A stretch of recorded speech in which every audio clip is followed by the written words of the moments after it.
problem. I'm not going to throw it away. You don't have to throw it away.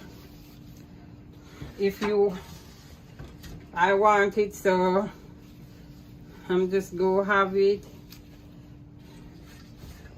And I'm just gonna pour. As I say, you can make it from scratch or you can buy it in the store.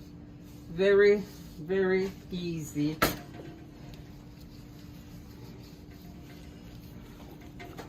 It's jerk turk, okay?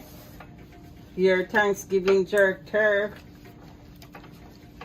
And if you help out the